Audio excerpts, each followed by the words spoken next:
when they did the driver change. Frank Montagny, I believe, got in, and they went to a different compound tire. And talking to Olivier Canel at Petit Le Mans last year about this race in 2009, and Canel said, you know, we made a wrong tire choice, and we can remember watching the Peugeot slip further and further away from the Audi, and just when they seemed to have victory in their hands, one bad decision threw it all away in the end. And I know you guys have talked about tires earlier. We're going to watch those compounds change, but to the people at home, we talk about construction and compound. What's the difference? Well, compound first, let's address that. I was trying to do it before my words wouldn't come out right. These tires are chemically put together with a curing agent and with a bonding that when they get hot the first time, there's a chemical process that happens, and it makes the tire go very, very like gum, if you will. They get really, really soft, and the softer the compound, the more that happens. A harder compound, of course, doesn't get quite so gummy.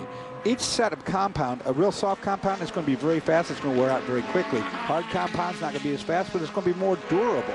And then construction comes in, the sidewall construction, what it's made out of, what kind of material, if it's carbon fiber, if it's steel, how much rigidity, how much force can be applied to the sidewall without it deflecting. That's the next part of the equation. And then, of course, overall height and so forth on the tires. It is rocket science. There's no question about it. These tire companies and these tire wars, it's amazing to sit there and watch this. And I think it's interesting, too. We all know that our cars have shocks and springs on them, but the shocks and springs on the race cars are completely adjustable. You adjust those for the bumps and the type of racetrack that you're going to run on as you watch the P1 Aston Martin begin to close on the P2 Porsche, the RS Spyder right in front. But a lot of these teams, it's gotten to the point where that sidewall of the tire becomes a function of the suspension as well.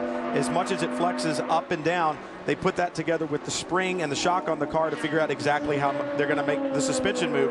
And that's where you get to be, like you said, it's rocket science. It is complicated, and that's why these teams have so many engineers. A prime case, an example, of course, is the Dyson racing car, which switched its tires from the Michelin it had been running on. And the new tires from Dunlop are harder. And as a result of that, they have to lower their spring rates, put more shock control in. I mean, it's the same size tire, but it's not the same build tire.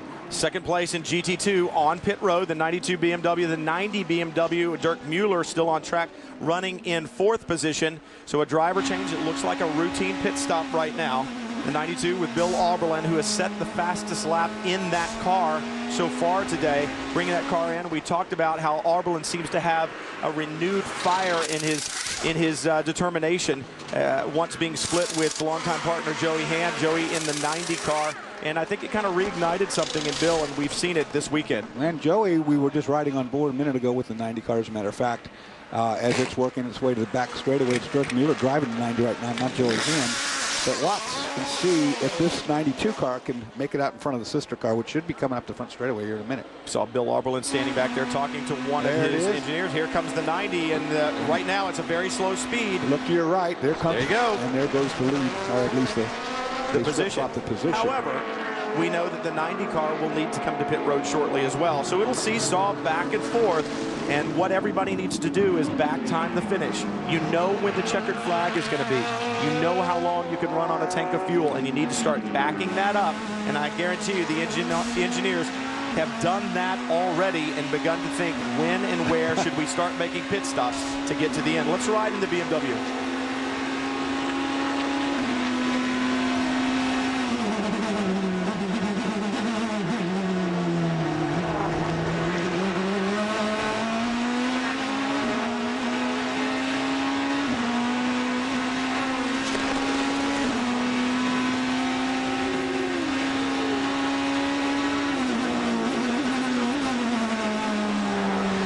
The warbling note of the engine in the braking, which is allowing you to know that the tires at the rear are just about to lock up. When you hear that engine start to get that shudder, that's the rear tires start to skip across the top of the pavement. So when you hear about drivers driving on the edge, that's exactly what Dirk Mueller is doing right now, right on the edge of lockup. The tires are just about to lose their grip under brake. And we call it threshold braking. And what is it threshold of? Lockup. It's just about to lock up, and so much so that it's dragging the engine down at the same rate as the tires skipping across the surface.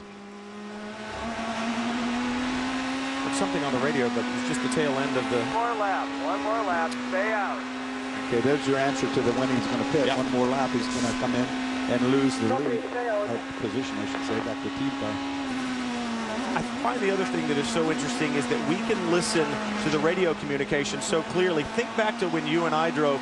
I know our radios only worked about half the time, and the clarity of the communication was difficult at best. But these days, with the repeaters that they have, Hit this lap. it's like talking on a telephone. The communication is incredibly clear. Bill Auberlen, we talked about the job that he had done today and that fire that's been reignited. Justin has him. Bill, you just said to me if you were leading, it would be worth driving that hard.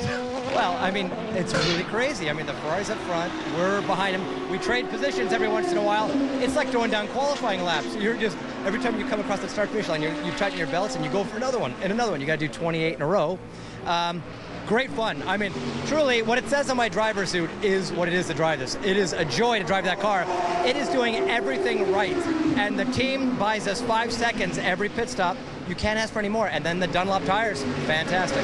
I like it when Bill Oberlin's happy, because last year, you got to admit, this team showed all the potential. You had like a set of ingredients, but the recipe hadn't quite come together. It looks like this year you've come out of the gate really knowing your place on the track. And that was it. BMW developed all this new technology, and it was like we were trying to learn how to hang on to it all. And now we have the experience. We've already tested it. We've already run 12-hour races here in the off-season. We think we have the reliability, we have the team, and now we love the car. Well, we've just gone full course yellow, and it's hopefully nothing to do with your car, but it's the 36 car out there. Don't worry about it. Keep smiling, Bill. J.R. Hildebrand in that Genoa Racing. You all right, JR? Yeah, I'm fine. You could hear the sheepishness in J.R. Hildebrand's voice, and this is another one of these drivers who is incredibly talented. The 2009 Indy Lights champion. We talked about a Formula One test, an IndyCar test for him. Let's see if we can see what happens. It's tucked up underneath the back of the Porsche there, and I don't know what went wrong. That's a big hit, too, a lot bigger than I thought it was going to be. You know, one of the unknowns about these cars, I couldn't tell if he got on the curbing or not, and typically in an aero car, a car that relies on aerodynamics to get a lot of grip, if you get up right behind somebody, you can lose that good air over the car and over the aerodynamic devices and lose grip. But what you wouldn't expect to see is the rear end to come around. You'd expect him to lose grip in the front, but that car definitely jumped out sideways. I don't know if he touched that curbing out on the left or not. Well, you know, that was a very strange-looking breakaway. You see the damage.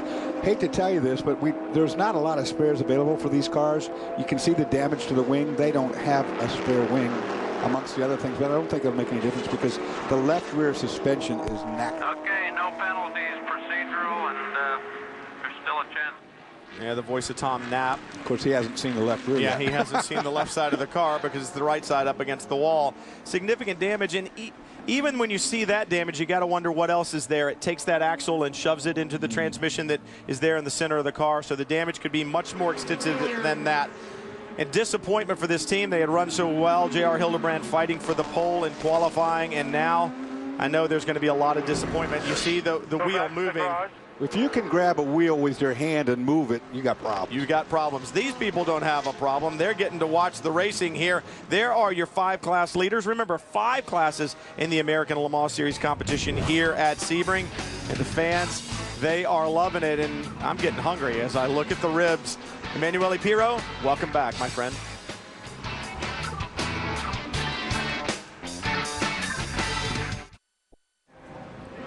Well, while we bring you all the action from Sebring, you can check out all the extras at speedtv.com, including highlights from the extensive speed coverage, driver blogs, daily photo galleries, and feature stories. Just go to speedtv.com, American Le Mans section, or search keyword Sebring.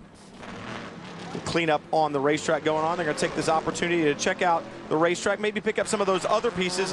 Other drivers are going to take an opportunity to come to pit road and make a pit stop. I know there were a couple of cars that were getting right to the end of their fuel stints. So pit road is a very, very busy place right now. See the Risi Competizione Ferrari, that beautiful red Ferrari pulling away. There's one of the Peugeots. Corvette as well. Not a good day for the Corvette team after that collision on pit road, and really the problem for the 3 cars started earlier on with the power steering pump. Your leader in P2, the black and green Honda of Highcroft Racing pulled away, and then Jimmy Bruni in his Ferrari. So time for round 2 of American Le Mans Sebring. Who said that? Up next, the booth talent. And right now there's only one of them in here, and that is Dorsey Schrader. So let's look at the video. You see the 37 Intersport Racing prototype. That's one of their P2 cars. A few years ago at Road America, Liz Halliday behind the wheel, and that car just engulfed with flames. She tries to get it back to the pits, and she makes it just to the pit entrance. I think that camera was gone as well, and Liz finally gets out, but someone said that is quite roasty toasty at the back. Was it Greg Kramer, was it me, or was it Dorsey Schrader? Dorsey? I think it was Greg. You think it was Greg? Greg Kramer, final answer. Nah, yeah, I think we so. got fire on the back of one of our prototypes. That's the Intersport number 37 of Liz Halliday, Dorsey. And that is quite roasty toasty at the back You right didn't there. recognize your own quote. I'm better than I thought I was. Wow, we've already had a chance for the pit guys. They have missed theirs. The booth talent, I believe we are tied up, if I am correct here. Booth 0, pit 0. Yeah. This is not good. I have lost faith in you, Dorsey. You can't even remember your own quotes. It's one of your own Dorseyisms. I think it's been added to the list. We'll have to remind it. That's roasty toasty. We almost saw that the other day with the Jaguar too. That is roasty toasty. Yeah, you're right. We almost did see it with the Jag. Great to see the Jag here and all the other manufacturers, but nothing sounds like that Aston Martin, and it's always great to see them at the racetrack, Chris. And David Richards, chairman of Aston Martin here, looking over the racing program. David, you got to be happy the way the car is performing the racetrack halfway through this race, but still the Peugeot able to pull ever so slightly away from the petrol car. Would you like to see the ACO do something a little bit more to try and even out this battle between diesel and petrol? Well, I think everyone would like to see that, mostly the spectators in the crowd who came to see a race, but we knew what we were coming for, and, you know, leading the top petrol car was what the challenge was, and they're doing a great job of it. To bring the LMP1 car here, the hopes of learning something more for Le Mans, obviously the car running strong. Yes, no, we sort of learn something every time we take it out to race, but America's an important market for Aston Martin, and so to take the car out in front of our fans here was one of the other key issues. This weekend, we're doing the East Coast. In a couple of weeks, we get to do the West Coast, Long Beach. Yeah, no, it's going to be good at Long Beach, and the team are looking forward to going there. Adrian, in particular, where a lot of his fans will be turning up, I'm sure. And 2011, will we hope to see the car even more? Well, we're looking now to decide whether we build a brand new car for 2011. That decision will be made in the near future. Well, we hope to see you guys at Long Beach, and hopefully you're doing well. Thank you very much today. Thanks. I thought the question that Chris might ask him is for another hospitality pass at Le Mans, but after being a part of the victory celebration in 2008, I'm not sure Dave's going to let Chris back in. Well, I tell you what, I think that car, that Aston Martin, can do very well at Long Beach because of the lack of grip and because of the diesel situation. I'd like to see that car win the race. It'll be interesting to see, and you need to stay tuned for that. I personally think it might be a little bit big. Sebastian Bourdais, he knows how to get it done in Long Beach. He certainly has been there in a champ car. Nicholas Manassian talking to his crew, drivers and crews, trying to figure out how do we get it to the checkered flag.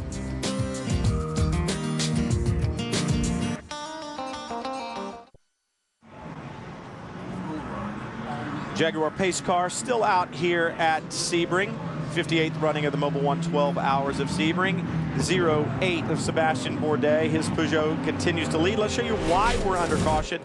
The back of your screen, the 36 LMP Challenge car, J.R. Hildebrand. J.R. Hildebrand just snaps loose. I just almost like something broke on the car. He's too talented a driver to have just lost it in that area.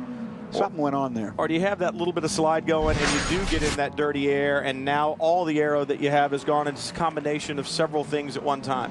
Yeah, I mean, that low shot, it's really hard to tell where he is on the track. That's the other part. I mean, if he was out in the marbles, maybe it did just break away from him. Like I say, JR is a very, very talented driver, and that isn't a corner that normally catches someone out. See the field there, and that's what's so interesting. 5 classes this year, and you watch the white prototype go by. That was an LMP2 car, and watching the other Porsches stream by, those challenge cars look very similar. I know you guys were talking about it earlier, to the Porsches in the GT category. Jimmy Bruni behind the wheel of the 62 Risi Competizione Ferrari, and there's a good onboard shot from the 92 BMW, and BMWs have been so strong. Tommy Milner behind the wheel of the 92 right now, running 3rd in GT, and it is a from last year and the performance that we saw to this year, think of all the changes that have been made and how the improvements have been done for that BMW Rahal Letterman squad. That car has come a long way, and I think a lot of it has to do with the tires. Sure has, and hats off to the racetrack too. I just saw back there while they're taking this caution, they had the track sweeper out, getting rid of some of that rubber we were talking about. You know, you can ignore those things, but this racetrack is taking care of it, and going into nighttime, that will pay off huge dividends. Well, while the field continues to follow the pace car, let's take this opportunity to head back to the pits with Chris. Well, and Robert Davis is in charge of the Mazda program. And Robert, I know it's a tough day at the Dyson camp, but we've been looking at this sticker all day on the dash of the 16 car. Happy birthday to someone. What's going on there? Yeah, that's Jim O'Sullivan, our president and CEO. You know, we not only watch the telemetry on the dash and understand what's going on in the car, but we really watch when things get out of line, like when the oil pressure got out of line a little earlier. And with Jim O, if you can see this graph, we just printed this off. You know, he's out of line. He's in the danger zone. He is a leading edge baby boomer, and he's really ruining our image. So we got a message for him. Happy birthday, Jim O, from everybody at Mazda here at Sebring. We wish you were here, but stay out of that danger zone, Jim. This is the guy that signed your check? Yeah, we go back and forth, but you know what? I'll deal with it when I get back in the office on Monday. Well, good luck with that. Thanks, Chris. You want to say anything? I didn't like that drop off. It was steep, wasn't it? It was very steep. Now, would you say anything about our boss, Rick Miner, back in the compound right now? Well, no, he's here. Yeah, exactly. He can walk up here. Chris Dyson behind the wheel of the Mazda powered Lola in the P2 category that we were just talking about. Sebastian Bourdais continues to lead it overall. When we come back, hopefully the pace car will depart and the green flag will return. Sebastian Bourdais leads the field onto the front straightaway at Sebring, and the green flies yet again. Thanks to our producers in the truck who pulled that off just absolutely perfectly as the field streams down the front straightaway. The green flies. Bourdais leads into turn one. He's on his own. The battle's going to be in GT, and welcome Calvin Fish back to the booth. Great to be back. Timing is everything. Perfect restart there for Bourdais up front. Dorsey was embarrassed that he missed the "who said that" question, so he is now left. Did you expect any different? Well, it was his quote. I thought he would. Yeah, Calvin, you're a lap down, and you didn't. If you'd been here, you could have helped. It's 0-0, which it sounded like a Dorseyism. Didn't it? I know. I mean, it had Dorseyism all over it. Speaking of all over it, right now, Jimmy Bruni in his Risi Competizione Ferrari. This is a battle for position. It's a battle for the lead in GT. The 45 right in front, Jörg Bergmeister behind the wheel, and they've got to work through traffic. On these restarts, they don't line up in order. You've got lap traffic in there, and he's got it. Takes the lead, very decisive. This Ferrari really seems to come to life quickly. We saw Jimmy Bruni take the position away from Bill Auberlen early in a run today, and right now that Ferrari is flying. And we talk about the rubber. You see it there on the racetrack. At times like this, Cal, when you're trying to make those moves and you're driving offline, is that when the pickup's going to be an issue? Well, it depends if you just stopped. If you stayed out there on the same tires, the tires are going to be hot and pick up that rubber, and it really makes it difficult to clean those tires off. If you got fresh rubber on, the tires are cold, you don't get as much pickup on the car. On board the 02 Patron entry right now, following this battle in the 02 car. That is Guy Cosmo. And Cosmo, what an opportunity this year with Extreme Speed Motorsports to partner with Ed Brown for the season in that Ferrari. And, you know, Guy always has a smile on his face, but especially with this ride this year, the smile's gotten even bigger, running 7th in class right now. They've done a great job. They've got 2 cars in the top 7. Scott Sharp currently running 5th in the 01 machine, the sister car driven by Kai. Guy's currently in 7th, so very impressive debut performance for that team. And I'm looking at the rubber on the back straightaway. It's just jumping like popcorn as these cars come down that back straightaway in the 62 to the inside of the 3, not for position. We've chronicled the problems for the Corvette team throughout the day, and right now they're just trying to make it to the end to get those points that you talked about. They're thinking, if I can't take the win here, at least I'll be accumulating points for the championship. As you watch Jörg Bergmeister flash by, let's check into the Flying Lizard pits. Well, Tommy Sadler calls the shots for the 45 car. And Tommy, for the past 2 hours, you've been begging me for a caution. I give you a caution. You get the lead in pit lane, and what does Jörg do? He gives it back on the racetrack. I don't think he gave it back.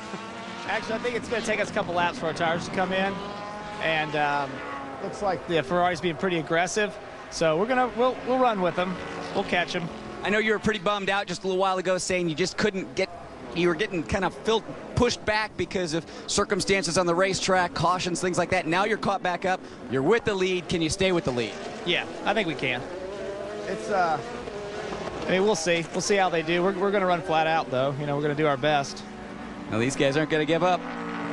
Never are they going to give up. The Flying Lizard guys always giving it their all, and Tommy Sadler, who is actually a really funny guy, has a dry sense of humor. And usually he's pretty good at joking, but I think right in the middle of the 12 hours at Sebring, when you've got a car running in the top 3 and you're thinking about an overall win, maybe the sense of humor goes away just a little bit. Everyone gets a bit more serious, of course, but what he's talking about there, the car comes to life a little bit later than the Ferrari. Some of that may be tire pressure. Now, if you start the car on slightly higher tire pressures, it's going to feel better earlier. If you run it on lower tire pressures, that pressure has to build, and it'll take 2 or 3 laps for the car to come in. Some of that may be a consideration. Other things such as just the overall balance of the car. Maybe Jorg's had to fight the car for the early part of the run, and then the car becomes more neutral and really picks up speed once he's got a few laps on the board. Well, Dorsey and I were talking about construction and compound earlier. We didn't talk about pressure, but we did talk about the sidewall. Is that it? When the pressure is low, the sidewall of the tire can wobble back and forth, so you just don't have the stability that you want. Absolutely. Now, we heard some tire squeal there. We see the yellow flag flying, so there it is. There's a car turned around. One of the LMP Challenge cars has turned it around on the entry to 17. Not a good spot.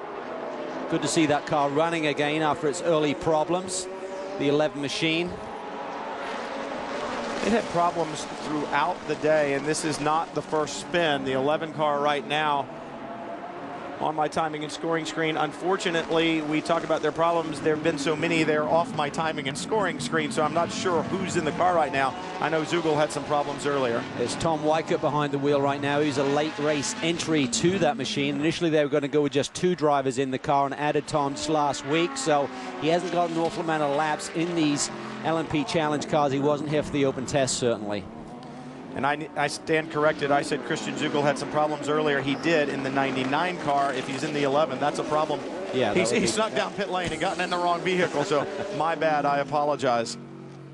Right now, battle continues on the racetrack. There's a good look at the Doran Ford GT that we spoke about earlier today. The improvements, David Murray behind the wheel right now, and really a big part of the development of that car. And as I said, when they ran the races in the Asian Le Mans Series and tried that new Dunlop tire, it really made a world of difference. It's a new rear tire. They feel like if they can get the front, they're going to have an even better car. Yeah, they intend to do a test at Salt Lake City in June, actually, and try those wider front tires. So that's going to change the balance on that car. But this team has really worked incredibly hard this week. They had a crash here with Andrea earlier in the season, and then they came back and had another crash here early in the week, and the engine was literally ripped away from the chassis. So they've been working double overtime to get that car on the grid, and the car really looks superb. When you look at that car up close, the crew has really done a great job to prep the car for this season. You said it, Calvin. You actually took all my lines, so I'll get you back for that. Sorry, mate. It's like telling an awful joke and you taking the punchline. What actually was amazing, they probably did about 200 man-hours in total between Monday night and Wednesday morning. So it was a ton to get that car back from the crash that Andrea had on Monday, let alone the fact that it was bad enough that she could have been quite seriously hurt, but it shows in an impact sometimes when the main components break away. Of course, it dissipates a lot of the engine. I mean, a lot of the the energy and actually saves the driver. But I looked at some of the uprights, Calvin, they were twisted. I mean, that is solid aluminum, twisted with the force of that impact. And the team, they are a private team, but they were only just recovering from their earlier season crash, and so their part spin is a little sparse right now. But I'm really impressed by them. They had some cracking runs last year, and so you kind of just hope the best for them, don't you? You just want to see them have husband and wife out here. It's a great sport. It really is a great story there, and they've really performed miracles. Remember taking that pole position at Petit Le Mans, that was certainly a major one. Leading laps down in Asia in the off season, that was a great performance too. But talking to the crew, they said we knew there was a problem. We put the jack under the gearbox when it came back to the transporter. We're jacking the gearbox up and the car wasn't lifting at the same time, so there was 2 parts to the race car not connected. Yeah, that's a pretty good indication there's a problem. Talk about problems and never quitting. Early leader in the LMP Challenge category, the number 95 Level 5 Motorsports entry. It has been back in the garage area for 3 hours and 45 minutes, but they've gotten him back on track. James Gouet behind the wheel right now. So he's doing what he can do, and you talked about it. You want to get to within 70% of your class leader's distance, and you can collect points. Race Hub on AmericanLeMans.com has all the content you need to follow the American Le Mans Series, including live timing and scoring, and featuring an electronic lap chart. We actually use that sometimes here in the booth. American Le Mans Series Radio and many other features. So log on now at AmericanLeMans.com. There's a look at your 5 overall leaders, the 58th running. Think of the history from here at the 12 Hours of Sebring. The fans here at Sebring having a great time today. They've got their cameras out, they've got their canopies up, enjoying a little bit of shade. And that's an interesting way to get some shade right there. I don't ever want to see you dressed like that, Calvin. Again. Yeah, again. Yeah, there we go. There's some more fans watching around. Let's take you through. It's 12 minutes after the hour, or close to. So let's take you through the highlights that we've had so far today. From the drop of the green, the Peugeots jump. They really did. A good 1-2 run at the start of the green flag run here.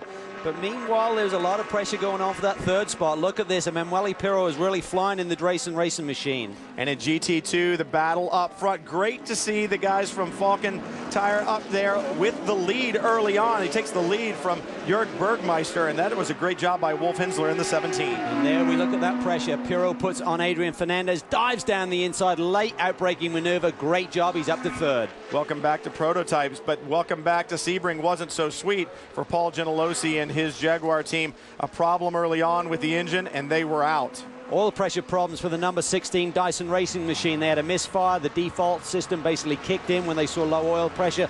Fortunately, after many laps in the paddock area, we saw action again with the 16 car. We talked about problems moments ago when we saw the 11 car spin. The problem started really very early on when Joel Feinberg had a problem, brought out the first full course caution, I should say, making contact with the tire wall, but obviously able to get that car back on track because we saw it a few minutes ago. Joey Hand made amends for his full power in the warm-up by really having blinding laps here in the early going. Here we see him take position away from Olivier Beretta in the Corvette. And then the BMW juggernaut continued doing battle with the Ferrari, but Jamie Mello says, no, I'm not having anything of that. And a good battle all day long. The BMW is running so strong. The 16 boys, Chris Dyson in the car, fires it back up, gets back underway. Yeah, that's great news to see them back out there. They're running very competitive lap times once again. Dirk Werner on cold tires. This is a mistake you typically don't see from the young German. Fortunately for him, he didn't have to visit pit lane, but Bobby Rahal was not impressed. Talk about not impressed. Wow, that is a mistake that you do not see Corvette make.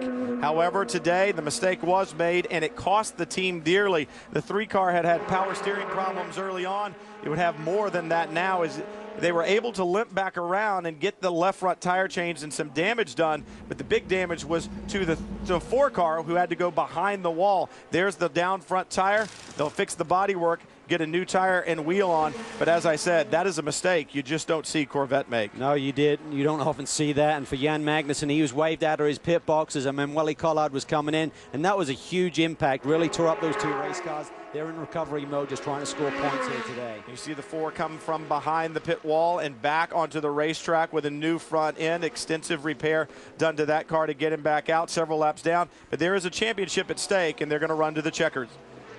Alternator problem on the Drayson car, so they lost a little bit of time in pit lane, but very efficient work by the crew. There we see Emanuele Pirro getting ready to get back in for another stint. Boy, has he been impressive here today.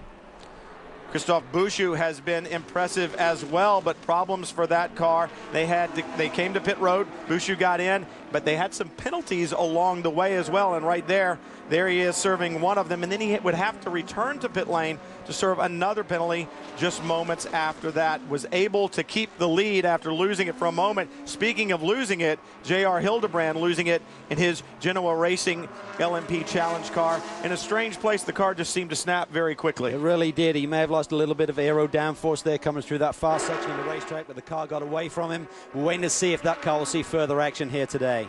And there's your restart with the Peugeot out in front, and that takes us up to right where we were, and you see the 17 running good. But on the restart, it brings everybody together, and Jimmy Bruni says, I'll take advantage of that, and takes the lead from Jörg Bergmeister. Yeah, he now leads GT2, so he's running very strongly. That Ferrari is looking awesome. Maybe they can go 6 in a row in the major Enduros dating back to 2008 at Le Mans. Back live, your overall leader, Sebastian Bourdais, in the Peugeot down the back straightaway through turn 17 one more time. But we talk about the prototypes that are out here and what a job that Drayson team has done with the bad luck that they've had this weekend, the hard work that they've done. Chris has Lord Paul Drayson. And Paul Drayson sitting on pit wall watching his car circulate. Paul, just a little while ago we showed that feature. You're talking about the different fuels in the series. Now it's been a couple of years that we've seen the diesels, the E85, the E10. What have teams and manufacturers learned about running those fuels in the sport? How to get them more efficient and more reliable. We put thousands of miles when we do a racing season. What we have to learn is what is it that's different about using these fuels in the car. Bioethanol has an extra carbon atom, so you get more power. How can you get more efficiency so you don't have to refuel as often?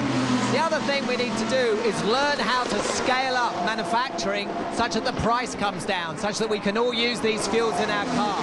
All this data means that these fuels will be able to be used every day, not just on the racetrack. And by scaling up and getting it out there so people can use the fuels, is it going to take a big marketing push to have people realize that this isn't going to harm their car by using some type of E85 or E10? Yeah, absolutely, and that's why racing like this is so important. It shows that you can be fast and green at the same time.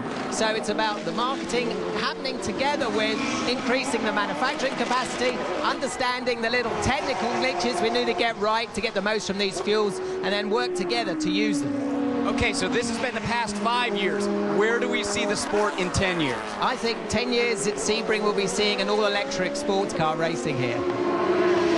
That would be pretty exciting, but it'd probably be quieter than the diesels.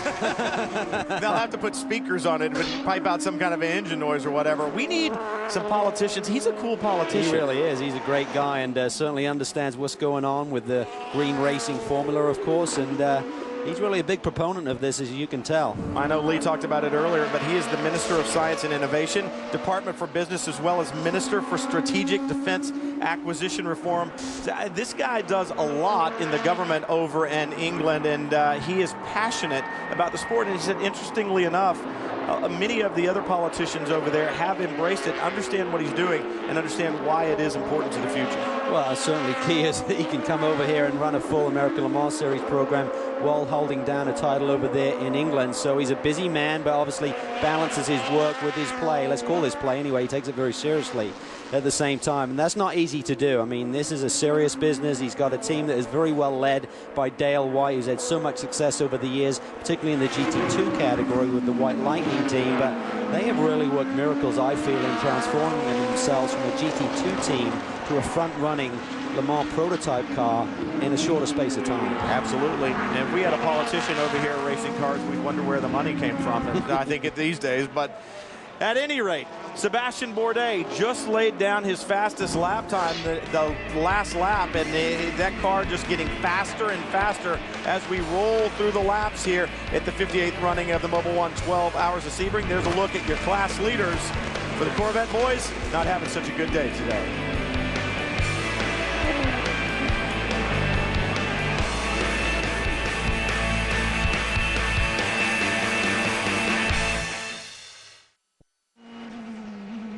While we bring you all the action on track, check out all the extras at speedtv.com, including highlights from the extensive speed coverage, driver blogs, daily photo galleries, feature stories, and more. Just go to speedtv.com, American Le Mans section, or search keyword Sebring. On board the number 16 Dyson Racing Mazda as he heads down the back straightaway, and as we have passed halfway in the race, we're approaching halfway in American Le Mans Series. American Le Mans Series. Sebring, who said that? That was a mouthful for me as we're approaching halfway. So that'll be on next year. Exactly. It's now down to the pit lane talent for question number 3. Happened right here at Sebring in 2005. Johnny O behind the wheel of the Corvette. A brake rotor explodes and a high-speed impact into the tire wall at the end of the back straightaway. Good news, Johnny O climbs out okay. Corvette not so good. And someone said after that, some days you're a lion in the jungle under attack. Who was that? Was it Doug Feehan, Oliver Gavin, or Johnny O'Connell? Who is my pit talent right now? Justin, are you down there?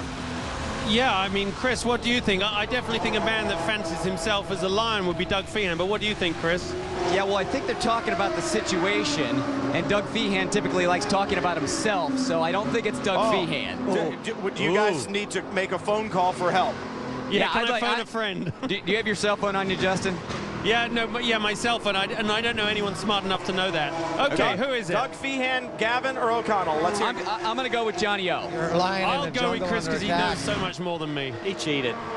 It was indeed Johnny O'Connell. That means the pit talent is up one. He waited right till now. Johnny started talking. No. Right now, I think that's wrong. Our analysts are down. Pits are up. It's 1-0. Neville with the big so fist. Sneaky. He always cheats on everything. Yeah, he knew that. Hey, there's no money involved here, Calvin. That's true. Well, Calvin needs money. He's got a wedding to pay for, you know. Right now, Marc Genet in the 0-7 out on track. Genet taking over the lead. Sebastian Bourdais dropping back to second place on a pit stop, I believe, while we were gone. You can take a look at your monitor there, Calvin, and tell me from pit timing and scoring. I get a thumbs up. Indeed, Bourdais has been to the pits and Genet on track. And as I said earlier, interesting that Marc Genet came here, had never been here before, and said, you know what, I actually like the bumps. It's very challenging. I enjoy Sebring. Yeah, well, that's easy to say when you're in a pole-winning car. A lot of people are just hanging on for dear life. Obviously, these Peugeots have got their act together. Suspension is working very well, and that's really the key around this place. You've got to be able to absorb those bumps, make the car compliant. You see the top three in the hat for each class up there at the top. We'll bring that to you from time to time so that you can keep up with who those top three are. Remember, history is going to be made in the GT Challenge category as well as the LMP Challenge category. We will have first-time winners here at Sebring. Those drivers' names will go down in the record books for first-time winners in their class. So a little bit of history being made. Sebring is all about history. There's plenty of it here. And it's just going to continue to grow as Genet flashes across the line and down into turn one more time. Well, this is the fourth and final year, they believe, at least, for this 908 chassis, so we'll have to wait and see what's in the pipeline. They said they've already got the 2011 car on the drawing board. Parts are being made, and I think the real key issue, Brian, is what will the power plant be for next year? Well, now remember, in the second year of this car, they reserved one chassis to do hybrid testing, and then it kind of went away and was never heard from again. Is that because they couldn't come up with a satisfactory configuration, or is it because they said, hey, this is going to be a good thing, let's put it behind some doors and continue to work on it? Whatever they're doing, they're very secretive about it. I mean, the first mission is, of course, is to win Le Mans, repeat at Le Mans. And they know that Audi are going to be hungry this year and come back for revenge, but they've really started the development on this car for 2010 at Le Mans, the day after the last win, and they've got 11 test sessions planned. They've got a couple of races, this one included, so they're testing next week. They're doing everything they need to do to have this car ready to win in June and then look ahead to 2011.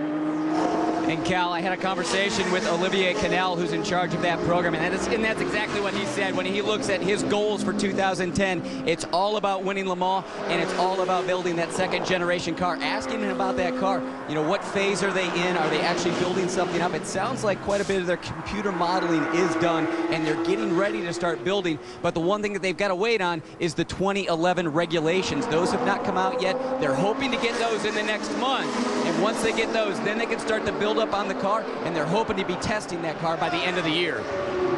And thinking about a hybrid, it would not be too far out of the imagination. We've obviously saw the Porsche hybrid here last year, but Porsche has come out with a hybrid 911 GT3 RSR, and it will indeed race this year at Nürburgring. Yeah, it will. Timo Bernhard and Romain Dumas, our 2008 P2 champions, are over there going to be running that car. They've done a lot of development and testing, so they feel it's ready to go. That'll be interesting to see, and you couldn't put two better pilots in it than Timo Bernhard and his partner. As we go back and look a little further back in the pack to the 55, the LMP Challenge category, Christophe Bouchou still behind the wheel of that car. Level 5 Motorsports, who fields the 55, owned by Scott Tucker, brought two cars here, and you talked about it earlier, Tucker spending time in either one of those, and for a while it looked like if the 55 was going to have problems, he could move to the 95, but we know that the 95 was the one that had the problems, Justin. Yeah, the car's really doing an outstanding job, and obviously they had those double compounded penalties when Tucker swapped to Bushu, but let's look at the LMPC as a whole class. This is uncharted territory. We're well into the middle of the race, and these cars have not run for longer than really an hour or so. So there are so many elements other than the drivetrain and engine that are of a concern to the teams, but they really didn't know what would be the problem. Is it going to be the carbon work? They had issues with literally tow trucks ripping out areas of the carbon when they went and pulled them out of the ditch earlier in the week. And they've got a heat soak concern. They've never had heat soak in a 1.5 hour race. So there's an awful lot of unknowns coming along. But I think we've seen that the 55 has had a pretty clean race and is not suffering mechanicals. And the other cars have had driver mechanical brain problems and obviously some impact. So those cars are holding up a lot better, which looks good for the season, doesn't it? Justin obviously had the same lunch that I did. It kind of makes your tongue big and you can't talk, it seems like, Justin. But anyway, I think that class is going to be very, very cool. It is very much a real race car, carbon fiber monocoque chassis. The only thing that's controlling the cost, that sealed engine in the back and the spec tires. Janae continuing to lead. And what a beautiful day from here in Central Florida. Slight breeze, nice cool temperatures, and a great race on track right now. Something for the spectators to truly enjoy.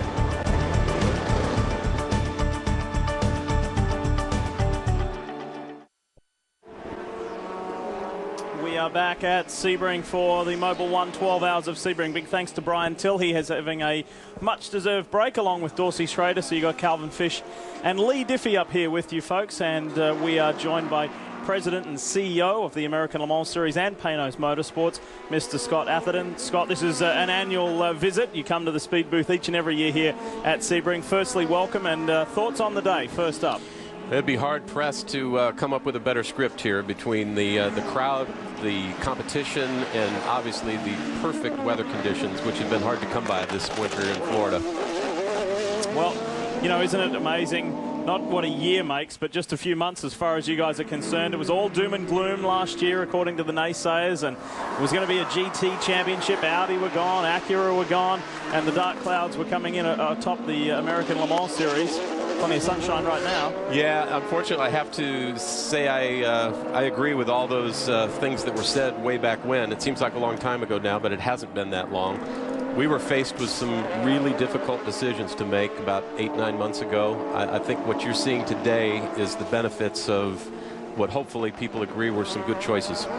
The new 5-class format being one of those key strategies and initiatives of the American Le Mans Series. Was it tough to say, no, we're going this way, this is what we want to do, we need to rejuvenate things and give people an option? Yeah, it wasn't so much difficult to give people opportunity, because, you know, anytime you can expand the accessibility of a platform like this, it's a good thing. The difficulty was, you know, the challenge of staying the course, and, you know, let's just try to tough this one out. We realize economically the entire globe is suffering, or let's take some decisive decisions and let's do all we can to respect the integrity of the Le Mans and the spirit of Le Mans, bring some new content into the series, which I think we've hit the perfect sweet spot here. That may be a biased opinion, but so far so good. When I look at this new LMPC class, I really think that this is what P2 always should have been. I mean, they were looking for something where people could get into prototypes at the entry level, but it kind of had a loophole in the rules where people could build a P2 car and go for outright victory. And so we saw the Penske's of the world come on board and really develop high-dollar, high-cost chassis. But right now, I think this is really a great place. Oh! We're hearing that this may be from the 17 Porsche, the Falcon Tires Porsche, and indeed it is. Right side. Wow, and this is bizarre because that car's been out there for 30-plus laps. Should have been coming in at any time. Wolf Hensler is behind the wheel.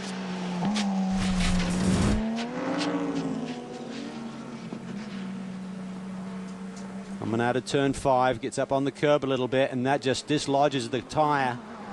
There's the wheel nut on the inside on the grass. Yeah, normally you see these sort of problems on the out lap or in the early laps. I mean, he has almost a full stint. Corvette just clips the wheel, it looks like. Well, expect the unexpected, as they say. We've seen it all today with the Corvettes hitting each other in pit lane, and then a car losing a wheel on maybe its last lap before it comes to the pit lane. This is a long, slow journey for Wolf Hensler to get this back. Right rear is missing. Team communicating the obvious there, and Wolf will do his best to limp that back. Scott, we've been talking, I know you're busy doing what you do here during the day. You don't always have a time to watch the majority of our broadcasts. We've been talking about the Michelin Green X Challenge, the initiative. You know, it was kicked off 2 Petit Le Mans ago at Road Atlanta, and the legitimacy, the relevancy, and the driving green force behind the American Le Mans Series. It's great. This hasn't been dropped. People are picking this up and running with it, aren't they? Well, I wish we could go back and replay Lord Drayson's soundbite from the pit interview. I had a chance to see that, and I'll line him up to answer that question every time now. He does such a brilliant job, and he was spot on with the message. You know, what we're doing here is demonstrating the relevance of these alternative fuels, the fact that you don't have to be afraid of them. We've got everything from clean diesel to cellulosic ethanol to zero sulfur. Well, we've already talked about the diesel, and now this weekend, isobutanol. And it's a point of pride for us to be demonstrating the relevance of these fuels in such a dynamic way that hopefully, as Lord Drayson says, we get people talking about it, you get manufacturers talking about it, and collectively we move all of these things forward. For those of you just joining us, you're watching Wolf Hensler and the Falcon Tires Porsche limp back to pit road. You've just turned on, it lost its right rear wheel and wheel nut, and so he is almost there. He's coming down the ALMS straight towards turn 17 and the pits. Yeah, and hopefully he can get this car back here, Lee. I mean, the cars are relatively stiffly sprung, as you can see. So what it does in terms of crossway allows him to get back at a moderate speed without doing too much damage to the chassis and the bodywork. And that's really the key for a good, experienced driver. There's a pace that you have to get the car down to. Yes, you want to hurry back and get the problem fixed, but if you drive too quickly, it's just going to create a lengthened pit stop once you're there. So as Wolf finally makes it back to pit road, you're also hearing the voice of Scott Atherton, President and CEO of the Paynos Motorsports Group and the American Le Mans Series. Scott, I'll read a quote from a press release. I'll tee it up for you. You take it from there. The Automobile Club de l'Ouest, the governing body of the 24 Hours of Le Mans, confirmed Friday at the launch of the 2010 Intercontinental Cup with the 13th annual Petit Le Mans at Road Atlanta as the second of the 3-race global championship. Tell us more. This is an idea that the ACO first introduced at Le Mans earlier this year, where at the time it was a bit of an exploratory announcement. It has since firmed up to actually become a formal championship. This first year will feature 3 races. What they added to the equation yesterday was originally it was only for LMP1 category. Yesterday they added the GT2 as far as a manufacturer championship. And we're very fortunate to have Petit Le Mans included as round 2.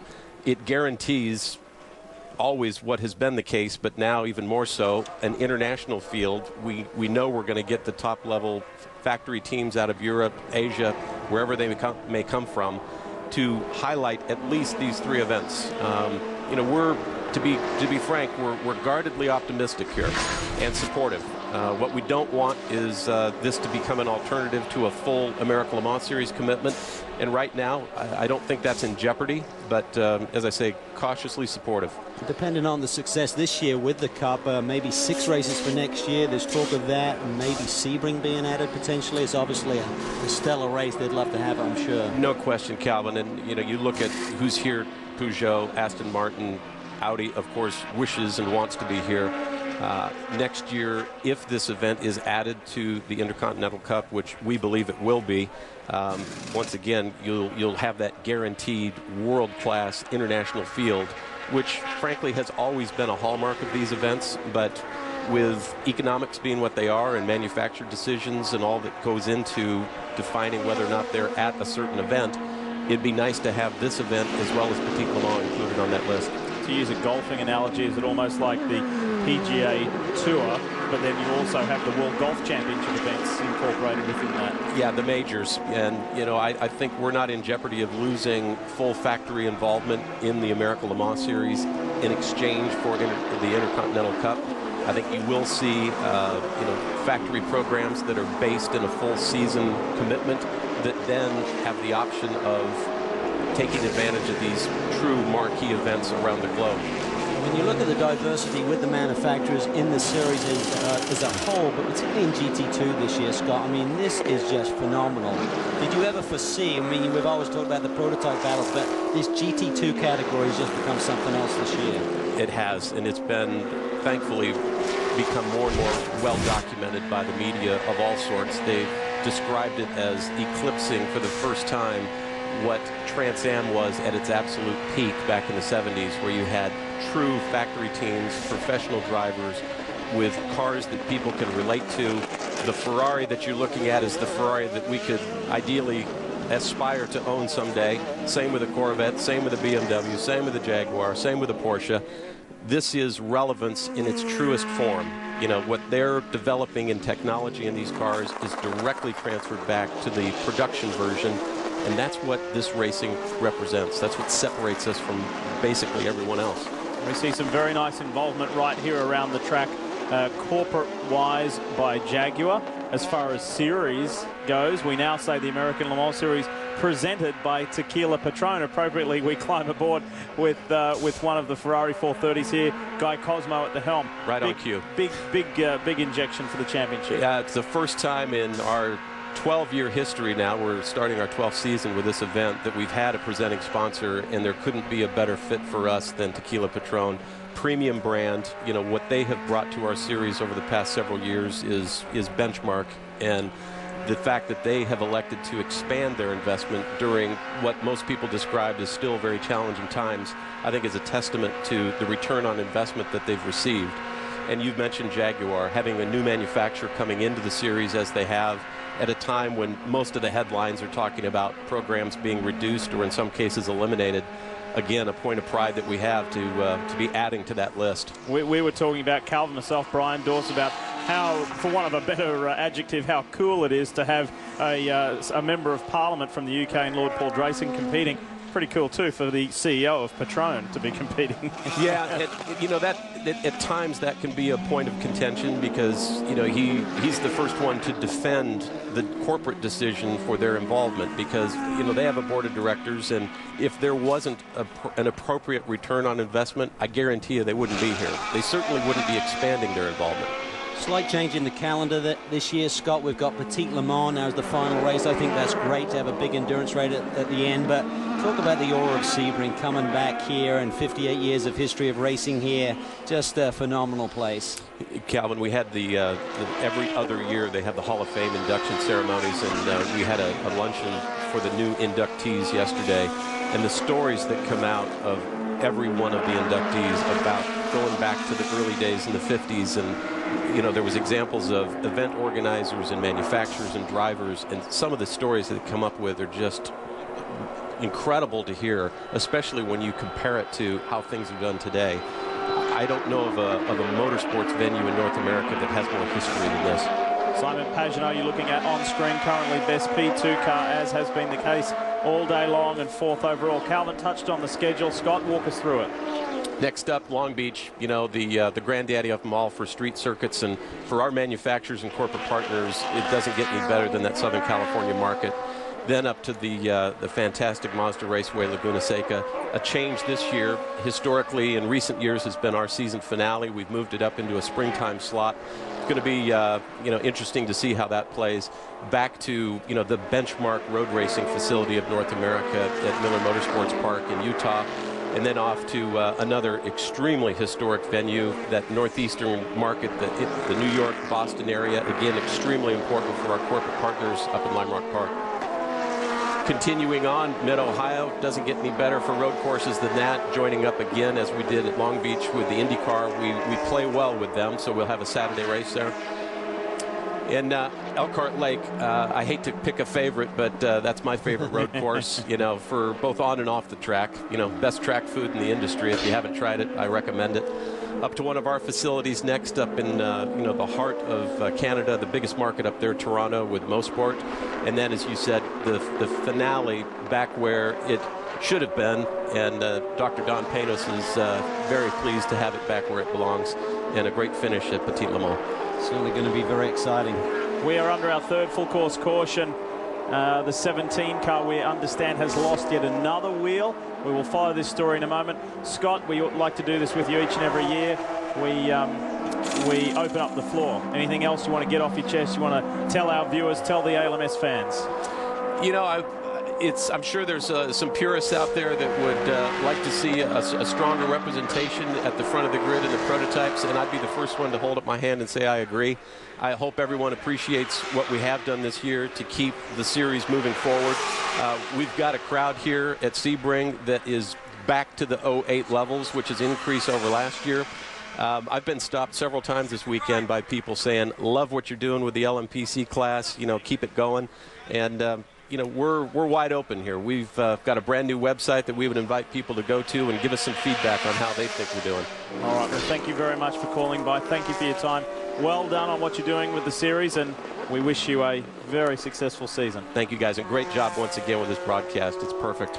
President and CEO of the American Le Mans Series and the Panos Motorsports Group. And while Scott was talking there, you saw some pretty significant drama unfolding in the GT class involving the 45 Flying Lizard Porsche, and wheels, rear wheels are the story. Yeah, same wheel. Unfortunately, there's got to be some kind of fastening issue, for want of a better description, on that right rear corner. So the car went back out. The driver immediately radioed back in. There's some kind of problem. And now we see problems with our second place car in the GT2 category. There you see the damage to the left rear corner of our champions here. This is Jörg Bergmeister, and this is what happened to him. The yellow banner, you can see the Porsche going slowly in the back there, and you can see the damage already. Tire is flailing on that left rear corner. Now, pit lane is closed. That's why the crew are not working on the car right now. Pace car goes out, picks up the overall leader. Pit lane is closed. He had to come in because of the damage there that you can see. And they cannot work on the car until pit lane opens. Now, that should happen a little bit before the leaders hit the pits, and that's what the Flying Lizard boys are waiting for. Otherwise, they would have a penalty. Yeah, you're right, Cal. And right now, Jörg Bergmeister absolutely dejected in the car, shaking his head. This car was running right behind that Ferrari, just about 2 seconds behind it. They were getting ready to come in and do a pit stop, and then it sounds like he hit that wheel out there. And you can see this left rear corner, they're going to probably have to spend some time pulling rubber and everything out of there, because there definitely is some damage deep in here. But the main thing is, this car has just been sitting here. They're under caution. They haven't been able to touch it. Yeah, and that's a big hit there. You can see the rim is totally broken. And let's go back through the replay here. We're going to watch the 17 car. It's going to lose the right wheel, and immediately, right as he's coming by, it was actually a glancing blow. So obviously it tore down the rim, caused a puncture on the 45 car, but it wasn't as big as maybe it could have been there, Lee. Oh, no. Could affect the alignment, of course, but I wouldn't suspect that it's done any real suspension damage. Probably just tweaked it. Significant enough a blow to do what you can see right there to that rear rim. Those rims will peel back pretty easily, though. If you catch it in the right part, it will just literally peel it back like you see right now. So the Oak will have felt the hit. Oh, this is the two team cars here. The Racing car trying to go to the outside. Oh, this is our leader in GT2. Massive off there. So the top, Jimmy Bruni behind the wheel. The top two cars in GT both being affected by separate incidents. That is a risky move. I mean, yeah, certainly the green car, Tracy Chrome behind the wheel, obviously didn't see him, but you don't want to go to the outside on the entry to that corner. Give it up. Second intra-team battle, an incident, I should say, that we've seen today. First, Corvette Racing, then Risi Competizione, and it's had an impact for the front of this field. Unbelievable. Guess what? The BMWs are looking good.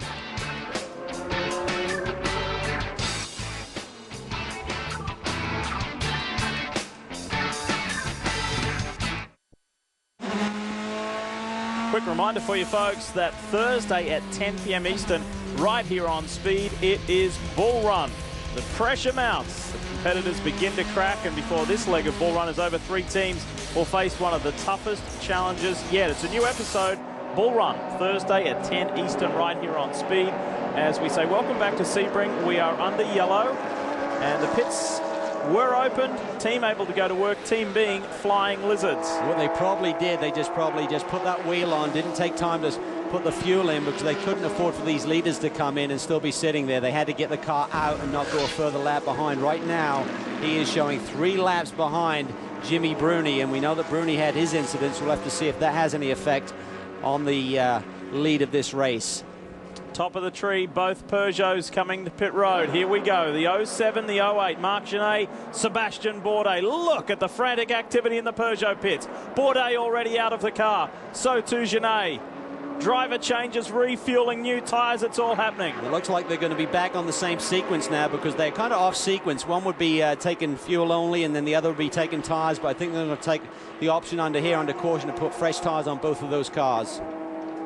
Fastest drivers in those respective cars. Anthony Davidson has been the fastest all day in the 07. Former F1 star Sebastian Bourdais, fastest in the 08. Look at this. This is organized chaos. These pit boxes this year are a few feet shorter because of the increase in the number of cars we have here this year, so it makes it really tight. All of the GT2 cars are also grouped right together in pit lane. Here's the BMW. They're having a very strong run here today. The 92 car currently runs second, the sister car in third. Chris is at Reese. Chris?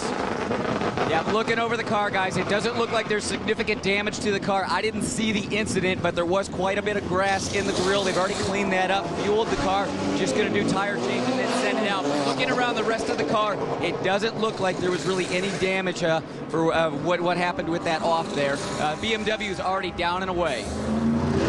Well, it was just a ride on the wild side out on the grass, but Calvin, you believe it was a low percentage move? Well, I really do. He had the momentum there on Tracy and had already committed to the left side, and that's naturally where the car... You've got to think about where the car wants to go. If he hasn't seen you, what is the line into the corner? And Tracy's going to want to get over to the left side. Here we see, coming down into turn 13, and you see Tracy's already aiming the car over to the curb, and Jimmy just committed. It was total commitment there. I don't think he had time to get around the outside and still get to the apex of the corner, so he's just pushing very, very hard. But I'd have to say right now that that was a bit of a mistake by Jimmy Bruni. He may have got away with it. Hard to criticize the leader and one of the fastest drivers in the field, but you know, I think you've got to really pay respect to the traffic, even though it's one of your teammates there. You know, Tracy may have just gone out, be getting up to speed, and it's really hard to see out of the back of these GT cars with the rear wing and the quick transition through that series of corners. You cannot assume that they have seen you. Jörg Bergmeister, look at this. Now several laps down, and he's frustratingly stuck there right behind the class leader in Risi Competizione. So, for many hours, we were kind of into a steady groove. Now things are starting to unravel here at Sebring. This is where you got to keep it together in endurance sports car racing to get to the end.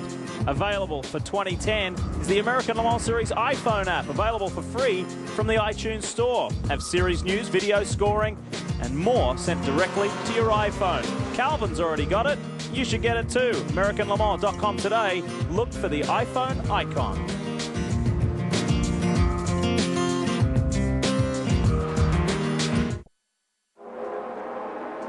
As the shadows start to grow here in Central Florida, we welcome you back to Sebring.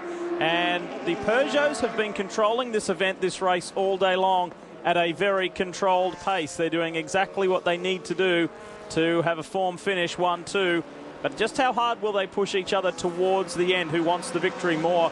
That'll be the question that's answered. There's a couple of laps back, 3 laps back to Stefan Muka in the Aston Martin, and then 2 laps further back is the best of the P2s with Simon Pagenaud in the Patron Highcroft racing car. Let's talk GT, because as you saw before we went to the break, the 2 BMWs beat the Risi Ferrari out, so they will be at the tail of the same lap. So it's game on now. Here we go, Ferrari versus BMW. Sadly, the top Porsche contender in Flying Lizard Motorsports have been, for the time being anyway, with 4.5 hours to go, taken out of the mix with that rear left wheel damage and subsequent puncture and subsequent elongated period of time on pit road. So extra frustration for the Lizards. But let's talk more about BMW. Let's hear from the man at the top. Dr. Mario Tyson, the second year in a row we've seen you here. Obviously, it shows the significance of Sebring to BMW's motorsport program. Yeah, apparently Sebring is one of the flagship events of the American Le Mans Series. And since last year, we have been competing again after a break. And we are really happy to be here and part of this event. when you watch the way the team's working, last year there was many occasions that they showed so much pace, so much potential. Do you feel, I was speaking with Bill Oberlin earlier, he said this year it's really coming together. It looks like they learn all the ingredients are now correct. Well, especially in GT2, this is the strongest field we have ever had. Several manufacturers very close to each other. The cars have become reliable, knock on wood. So far, no issues at all, and it's really a tough battle for the lead. We have been unlucky with the previous safety car phase. We were split from the leader, so we are one lap down now, but still more than 5 hours to go. It's been interesting. I was watching you in the final pit stop. Even though you have such a global responsibility, you obviously love racing on a very personal level. You are following everything the drivers were saying. It was great. Yeah, sure. It doesn't matter what category you are in. Racing is racing. You have to go for it, and it's every second counts. And it's here no different from Formula One. Fantastic. Great having you here, sir. Chris? Well, just a couple laps ago, Jörg Bergmeister was 2 seconds off the back of the lead GT2 car. Jörg, now you're a couple laps down. Yeah, very unfortunate, but I guess that's racing. The Falcon car lost the tire, and just when I tried to go around him, it hit my left rear, and we had a flat and had to wait in the pits for a long time. But as I said, I guess that's racing. I saw you shaking your head in the car, beating the wheel, obviously very disappointed, but you got to think about the championship now. Yeah, definitely. I mean, if I look at it, last year we didn't have a good result here. Was a good start to the season. Hopefully it's the same again this year, so we'll see. Obviously very beat up, but still able to crack a smile. Yeah, it's tough. It's a bit like the Corvette boys. When you get so many laps down, it's really hard to dig deep and go for the victory. You just got to be points racing at this point. But he mentioned it last year. Lieb had that huge shunt coming on the front straightaway, came with the top 5 finish, and that catapulted them to the championship. Yeah, Sebring seems to bite the Lizards, strangely enough. So we wish them a good run to home with 4 hours, 24 minutes remaining. We'll go green on the other side of this.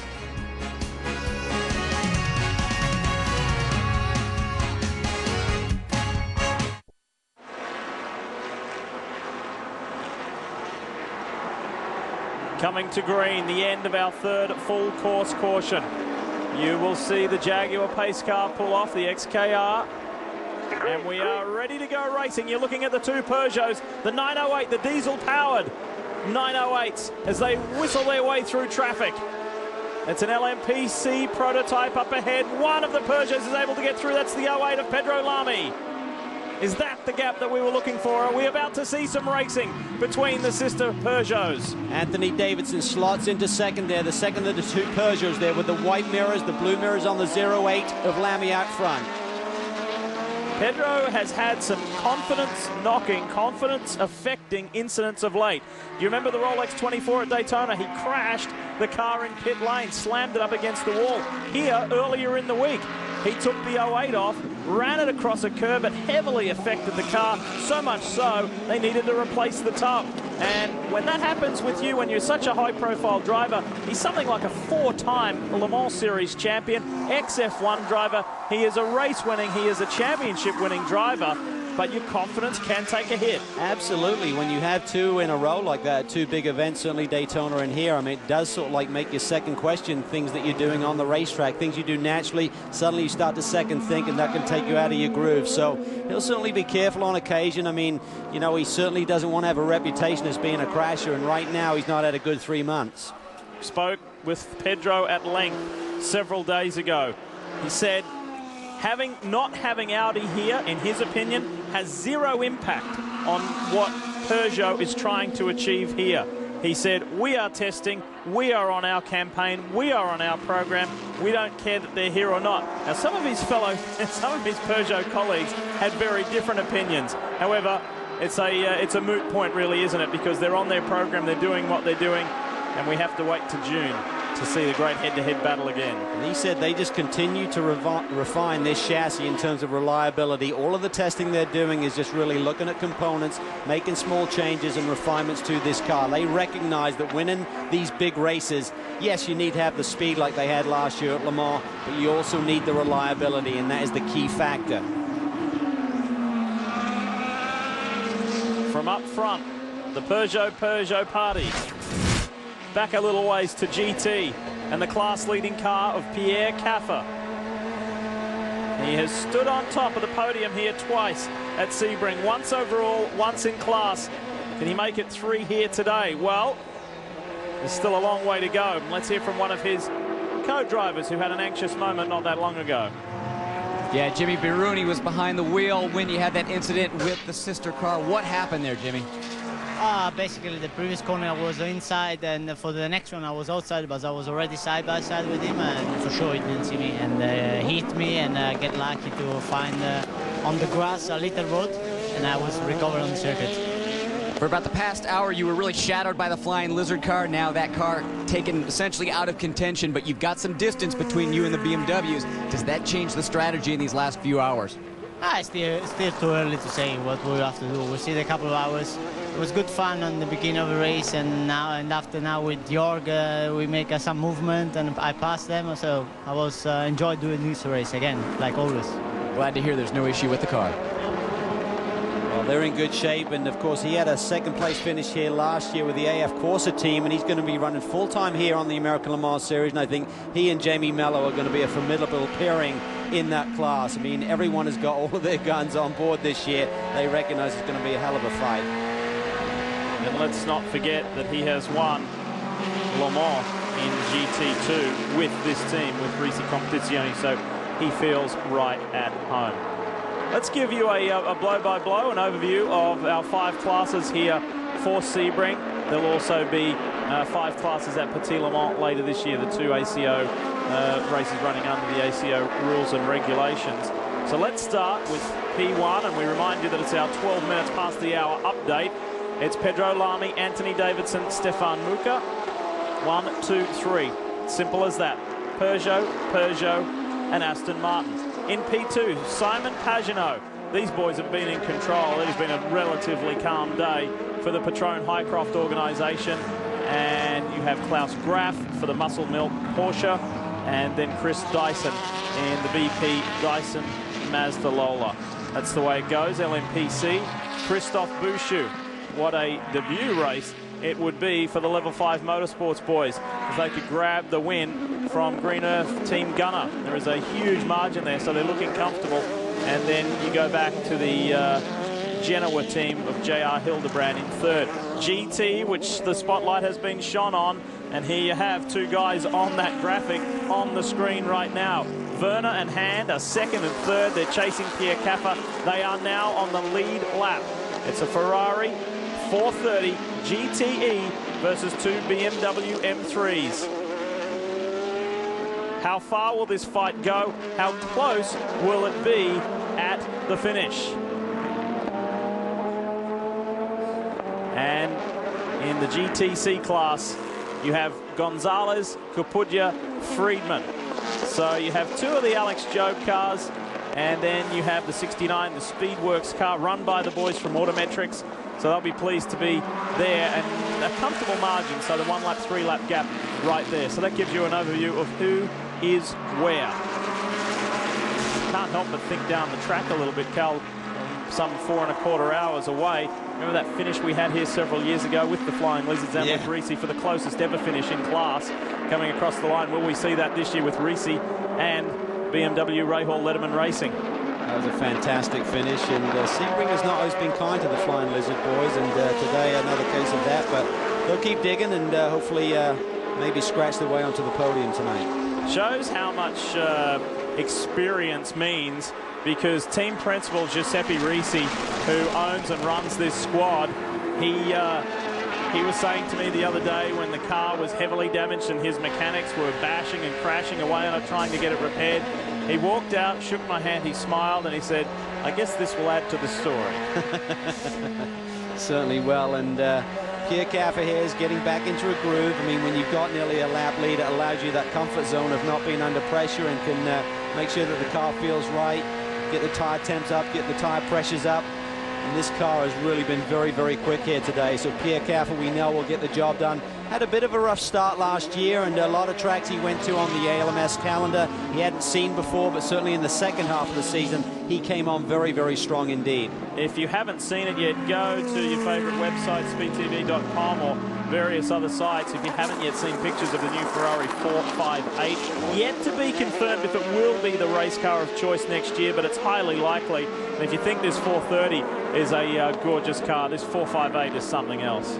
It is a beautiful car. We'll just give you a quick update in LMPC. The lead margin for the 55 car is blown out a little bit. The 99 car currently in the paddock area with a wheel bearing issue. So the gap continues to grow at the front of the LMP Challenge class. And up front, Pedro Lamy has put 2 seconds already on Anthony Davidson. So maybe that confidence not all that bad.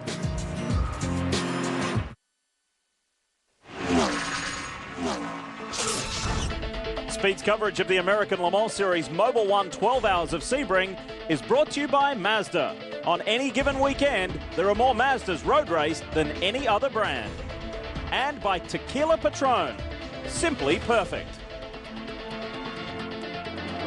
I know that you've been sitting on the edge of your seats at home waiting for this one, but it's time to move on to round 4 of Who Said That. We're going to take the clock back to 2005. And we are going to go to Petit Le Mans. And he's coming right alongside. But look at the move underneath by James Weaver. 3 wide. They make contact on 3 already. cars. Lato and Shimoda are off. Weaver is through. Lato, serious damage, Dorsey. Damage on the right front. That Audi's not going to win this race today. That's for sure. All right, and the quote was, patience, pause, forget about it. Who said it? Greg Creamer, Calvin Fish, or Dorsey Schrader. Now, you may remember that the Pit Boys won the last one courtesy of Chris Neville. Let's find out, Calvin. I think it's got Dorsey's name all over that one. 100%. Are you sure? You don't think you said it? Can you remember? 1,000-mile race, 10 hours. 6 years ago. How stupid is it to crash in turn 1 on lap 1? Pole sitting car off, second place car off. Patience, forget about it. There you go. Oh, the booth draw level. How about that, Chris Neville? Hey, I don't like the rules of this game because we should be allowed to participate in every round. And I don't like the fact that your name was included in there. I can understand how you can pull that over on Dorsey, but I don't think they could pull it over on you. You cheated on the last one. You said the answer after Johnny spoke, so that's under review anyway. All righty, so it's 1-1. We look forward to the next round, and we'll see what that is in a little while.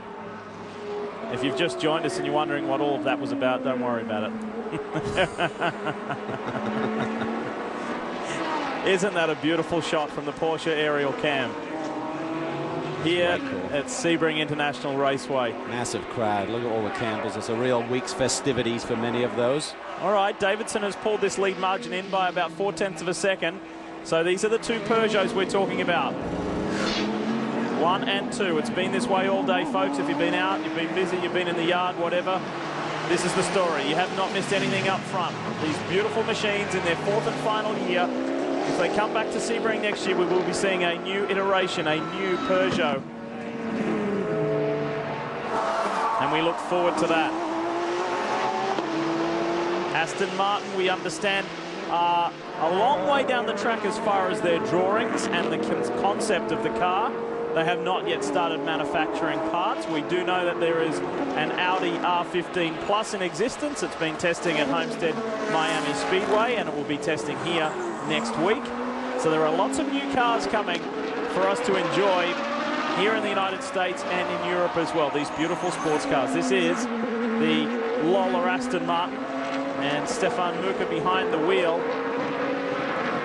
And very excited to be at Sebring. He loves it. I mean, first time here, and LMS champion last year over in Europe, of course, for Aston Martin. So he's very familiar with this car, and very excited to be part of the squad. And he'll certainly be dynamite at Le Mans as well. So they're up against it, as you can tell from today's lap times. They don't have the pace of the Peugeots right now, and that's one of the reasons that Aston Martin, Dave Richards, George Howard Chappell decided not to build a new car at this stage, because it didn't really make sense in terms of the investment. They still feel the gasoline versus the diesel equivalency formula is a little bit off still, so they're waiting for some adjustments. They certainly play the political game as far as they can to try and get that from the ACO, but this car is just beautiful. It looks great, it sounds tremendous, and is being driven really hard right now by Stefan Muka. Great driver. He did 5 years, if you're a DTM fan, which you can watch on Speed. He did 5 years of DTM competition, mainly with Mercedes-Benz for his family's own team, Muka Motorsport. He also drove for Mercedes-Benz team Rosberg as well. So highly accomplished guy, and as Calvin mentioned, he is the reigning LMS P1 champion with this team. Jan Charouz, very fast, and Thomas Enger, who we know so well. They made quite the threesome and quite the combination in this car.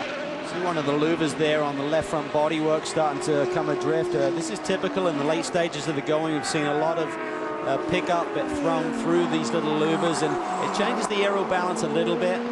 We actually got to a stage, particularly at Petit Le Mans for some reason, that was really prevalent on a lot of the prototype cars, and the cars would be set up to really run with all of the louvers blown out. And what that does, it actually pins the front of the car a little bit more and changes the balance. So pins the nose, reduces the understeer, or will loosen the car up if the car is neutral. And so the teams had to adjust for that. From P1 to GTC.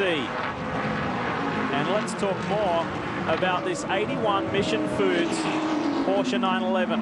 It's the latest spec in this car, the 2010 version, one of 3 Alex Job Racing Porsches, and it's the combination of Lee Keane, Juan Gonzalez, and Butch Leitzinger. Juan is behind the wheel right now. He is the man behind Mission Foods and has become very heavily involved in Porsche racing worldwide. He's very excited about this opportunity to race alongside the 2 drivers that he is, but also with Alex Job Racing. Well, he's a veteran Porsche road racer, as you mentioned, Lee. He's also been racing here at Sebring for over 20 years and drives some pretty cool cars outside of this category. He's got some other old historic prototype cars, such as the 333 SP, the Ferrari. Recently bought one of the RS Spiders, which is being campaigned here today by the Muscle Milk team. Of course, he's got some 962 small Porsches as well. So he loves racing and certainly doing a tremendous job on debut here in GTC. We told you earlier in the broadcast about the man behind the name, Alex Job, and for so many years in American Le Mans Series competition, he ran the factory-supported Porsche team, and to many, many championships and many victories here at Sebring. Let's hear some words from the man himself. He's on the radio talking with his driver right now. Alex Job, welcome back. Welcome back to the American Le Mans Series. You're coming back with 3 cars. How big of an undertaking is that? Sorry, I can't hear you. How big of an undertaking is the 3-car effort? It's been quite a job doing 3 cars. You know, one of them's struggled a bit. The 80 car struggled a bit in the race at different times, but it's back up to 4th. But the 81 and the 23 have had a pretty solid run at the moment, so but we still got 4 hours to go, so a long way. It's been a number of years since you've done a full effort in the American Le Mans Series. Why now with the GT's Challenge class? Well, it just makes good financial sense. You know, it's great racing because it's a spec class and the rules are very tight, very little you can do. It's really up to the drivers and the setup of the car. And the budgets are, you know, most obtainable in these difficult financial times. You mentioned the drivers. You have a pretty stout driver lineup in the likes of Butch Leitzinger, Luis Diaz. How do you make the choices on driver pairings?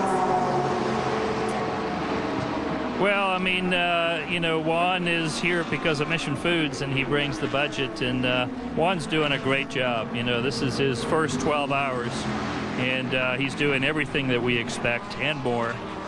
Butch, I don't have to say much about Butch. He's extremely talented, and Juan has a personal relationship with Butch.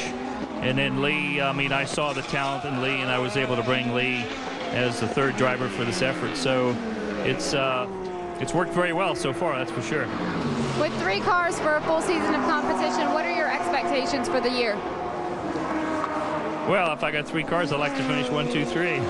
Those are my expectations today, too, but I'll have to see how it turns out. But, you know, you got to shoot high. It's a great personality and fantastic team to have back in the series. Welcome back.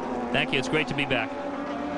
Yeah, and we echo those sentiments, Alex Job. And you like to see the names that help make, particularly this series, going since 1998, 99, and Alex was there right from the beginning, so it's good to have him here in the year 2010. Sun starting to go down, shadows starting to grow long, and we're edging closer to where it becomes very, very interesting. However, we've got some extra daylight this year, don't we? Are you hungry?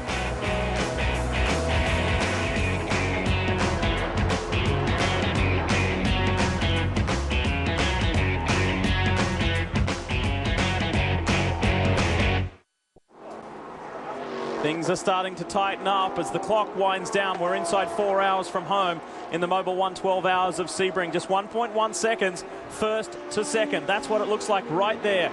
Coming down into Sunset Bend, turn 17, one of the signature corners on the Sebring International Raceway circuit.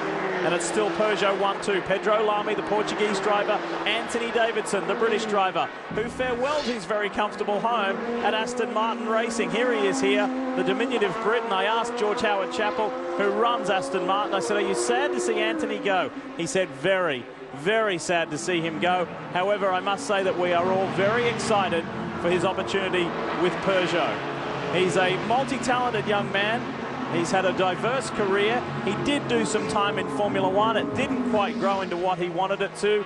And now he supplements his driving income as a member of the media. He commentates on Formula One for BBC Radio 5 Live. So he is quite a diverse guy. He's very good on the microphone, incidentally. And we always enjoy speaking with him, whether it be here or at Le Mans.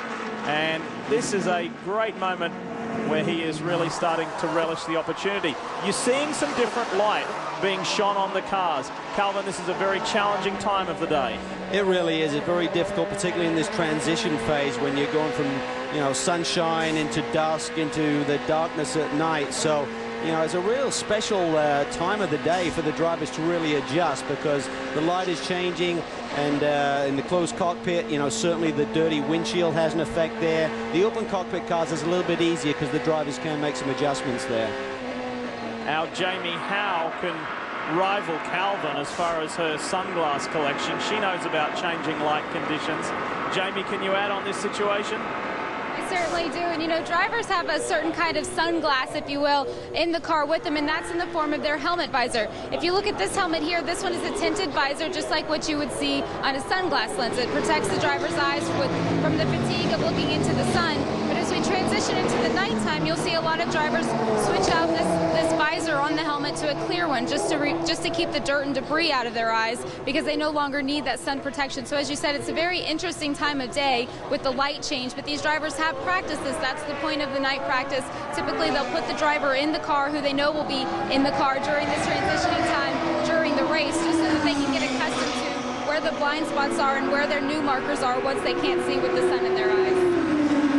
Yeah, we've certainly seen races lost here at Sebring where a team will make a decision to put a driver in when it's in that iffy light condition, and it takes them a few laps to adapt to that, and suddenly you can lose those precious seconds. So it's really part of the strategy. When do we get that guy in for that last stint? Effectively right now, if you look at it, just under 4 hours to go, if you go by the rules, a driver could get in now and see the checkered flag tonight, because the rule is you could do no more than 4 hours out of 6, so maximum of 8. So if he's only done about 3.5 hours in the race so far, you could put a driver in and finish the race out. I don't anticipate seeing that, but it is really part of the strategy. You don't want to be putting someone in that difficult transition phase. Remember that too, once it does become dark, Sebring is just like Le Mans, where there are no lights around the circuit. The only lit section you experience here is right here, coming up along the front straight. I remember at Petit Le Mans a couple of years ago when McNish put that storm and drive from 2 laps down to take the lead from Christian Clean. In the Peugeot, they put Clean out at night. He really doesn't have the experience of Petit Le Mans like some of the other drivers. Alan just rushed him down and handed him down and got the lead from the Peugeot in the late going. And everyone said, why did they make that choice? Why did they put Christian Clean in the car when they had other drivers like Stefan Sarazan had so much more experience in those conditions? We're talking GT at the moment. We're riding with the race leading car in this class, Pierre Caffer, the German for Risi Competizione. And then you have Dirk Werner second, Joey Hand third. And there you have Antonio Garcia, a Le Mans winner in his own right. And there you had Chris Neville quickly jumping out of the camera shot as well. Nice evasive action there, Chris. And then Patrick Long, the Flying Lizard Porsche, is in the top 5. Ed Brown in the O2 machine is the second best car as far as extreme speed are concerned. Johannes van Overbeek has got his Patron-sponsored Ferrari up there into 4th place. on board here with Chris Dyson, and you see a little sign there in the back of the cockpit there, Godspeed Joe Stamola. I think everyone in the racing fraternity was saddened to hear of Joe's passing just a few weeks ago, so our sympathies go out to his whole family, of course. I mean, he has just really been a mainstay of the paddock for so many years, an entrant in many classes of racing, and recently did a lot of shock absorber work for various teams, and just one of the true characters. We will miss you very, very badly, Joe.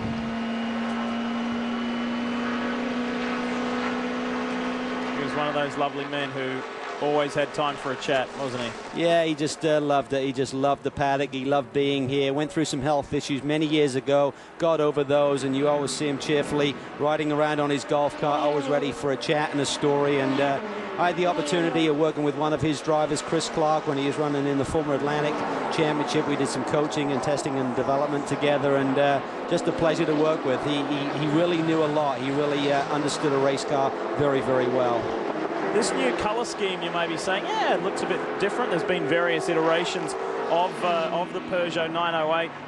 HDI FAP is the car's full and correct name, and this has got a lot to do with the company's new direction and the way that they would like things to look. It feels it encapsulates the spirit of the company, its new corporate identity, which puts movement and motoring and enjoyment at the heart of its strategy. It's kind of cool. Yeah, it really is, and there's a lot of passion with this Peugeot brand, of course, and there we see the car taking a very wide line through there. You can see the debris that's kind of accumulated on the edge of the racetrack. Then you have to be careful when you get down into that brake zone there. So Pedro Lamy taking a bit of a risk there, running out that wide, but he's also given a pretty wide berth to the traffic at the same time.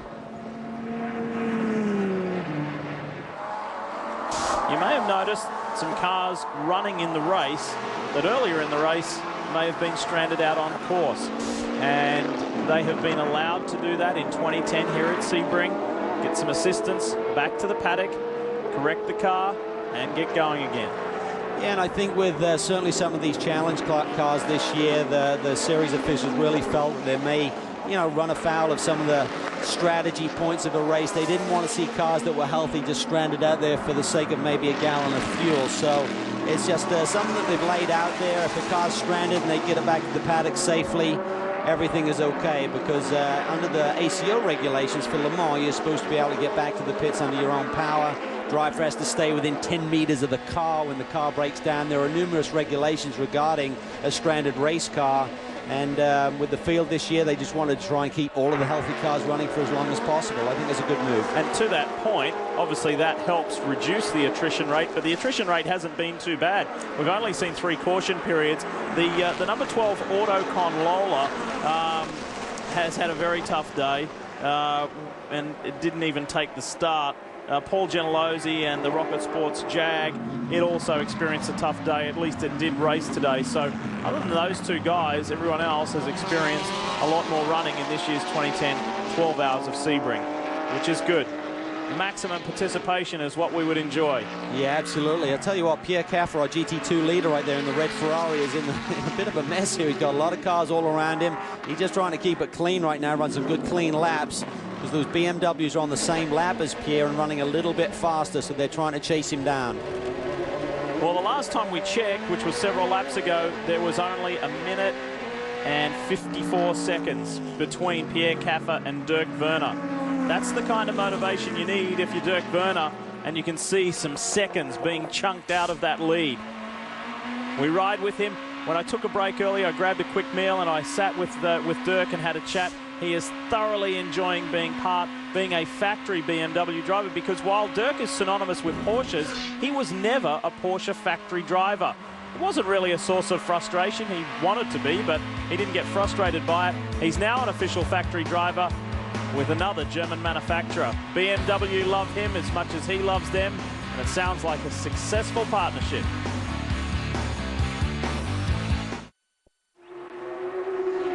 $252 laps in the books for our race-leading pair of Peugeots of Pedro Lamy and Anthony Davidson. It's been a very good day's work, but it's been a very calm day's work for the French squad and their international driving lineup. It has been very controlled, very calm, and they have not really been pushed by the petrol-powered 007 Aston Martin. of the Works team. Is that a story that will play out at the 24 Hours of Le Mans? I don't think so. We will find out a little bit more. One thing's for sure, Michelin stands a very good chance of going all the way to the top of the podium here at the 12 Hours of Sebring. And speaking of the French tyre manufacturer, Jamie has more. Well, Lee, one of the keys to success in endurance racing is in those tire changes, or the lack thereof, as it may be. Here in the American Le Mans Series, teams are allowed to use 2 different air guns in order to do those tire changes, which only takes them about 10 seconds. But when the teams go to Le Mans in June, they only get to use 1 air gun, which results in 20 to 25 seconds loss on track time. So today already we have seen several teams try and double stint these tires, even though it only takes 10 seconds to change them. Why? Because they're testing for Le Mans. They want to make sure that both the car and the tire can withstand the extra beating that they get on track and that extra stint. But Michelin works around the clock to ensure that their partners teams get both the durability and the consistency of the tires. And it's this sort of preparation that has allowed Michelin to sweep the top 15 positions at Le Mans 2009, as well as win the 12th consecutive year. That's always been a key part of Michelin's success, the fact that they could double stint in the sprint races and maybe even quadruple stint at Le Mans.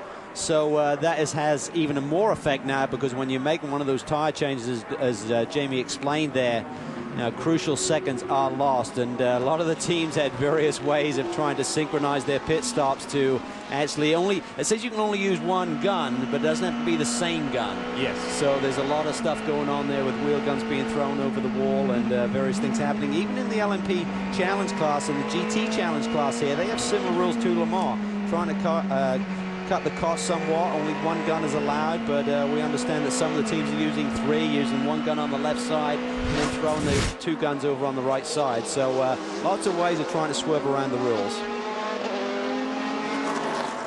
To P2 and the Muscle Milk Porsche RS Spider, driven by Klaus Graf. Now, not only does Klaus have a very rich history in the American Le Mans Series, he drove for the founder, Dr. Don Paynos, in the Paynos Motorsports LMP prototype, and has done a lot of races in this series over the years. Went away from the series for a period of time and then came back, and in fact is involved in a business relationship with team owner Greg Pickett and Muscle Milk. Obviously, Greg is the founder, and Greg's company is the founder of Muscle Milk, which is enjoying huge success here in the United States. Klaus, in fact, runs the European operation for the product. Yeah, he does. He's distributing the product over in Europe very successfully, and we understand each month the order seems to double, so they've come a long ways in a short period of time. So it's a great business opportunity for Klaus, as he's he's not certainly in the latter stage of his career, maybe the mid-years, so it's nice to set himself up with some other things. And he's just a really, really nice guy. He's a perfect fit for this team. He gets the job done on the racetrack. He is spectacular. He certainly got the attention of the paddock last year on debut at Mid-Ohio, when he put in some sensational laps and really got Adrian Fernandez and the Lowe's team scratching their heads like, where did he come from? And with he and his Porsche, and certainly Greg Pickett has come a long ways too. He set some very fast lap times during the course of testing midweek. Team's very happy with him, and when you got Sasha Maslin on board as your 3rd driver, this is a formidable lineup indeed. We've been treated to these Porsche RS Spiders for many years now in the American Le Mans Series, and Cal, you and I were over talking with crew chief Mike Seymour of the Muscle Milk team earlier in the week, and Mike himself is highly experienced, worked on a vast variety of cars, and one of the most interesting statements he made is this Porsche RS Spider is one of the most sophisticated, complex cars that he has ever seen, yet so easy to work on. It is. It's really user-friendly. I mean, you basically have a book that comes from Porsche that tells you exactly what to do. So if you make a change in terms of the suspension setup, typically when you move one part of the suspension, it has an effect somewhere else. You've got to make all of these adjustments. Well, Porsche have worked out exactly what you need to do. So if you make 3 turns of a change on one part of the suspension, you do 2 over here and 1 over here, and everything sets out the car corner weights, as in the cross weight of the car when you put it on the scales, the setup pad, as we call it. You really want equal weights on the sides of the car so it brakes efficiently and things like that. They just think of everything. Everything is detailed. Every little part on that Porsche has a little serial number. Right down to the smallest washer has a number on there, and it's just quite incredible to look at the parts book However, I will say that the parts are quite expensive to buy, and that is certainly consideration. They had a big shunt here with Greg Pickett at the wheel in testing early in January, and talking to the team manager this weekend, he said, I nearly choked when I saw the bill for some of the parts on the race car. But it's good. Last year was a partial season for this team with this car. It's a full season in 2010, which is exciting stuff. And it's coming up on one of the fellow P2 cars. It's the Dyson Lola. And it's been a very tough day right from the beginning for the Poughkeepsie, New York-based team. This famed team as far as road racing, sports car racing in North America is concerned. Nonetheless, British driver Andy Merrick will have enjoyed his Sebring debut as far as taking in what the event represents. And just close the door there a little bit on Klausgraff, but it'll be an easy passage through right now.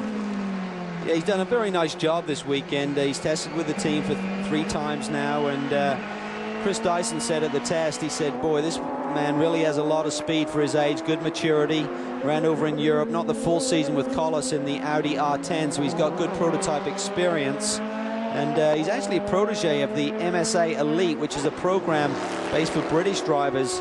And David Brabham actually is behind that, along with Fiona Miller, who's the PR rep for the Risi Competizione team. And it's a great program, really trying to set up a nice program for young British drivers to learn all of the tricks of the trade, not just how are you fast behind the wheel, but how you deal with media, how you deal with race teams and things of that nature.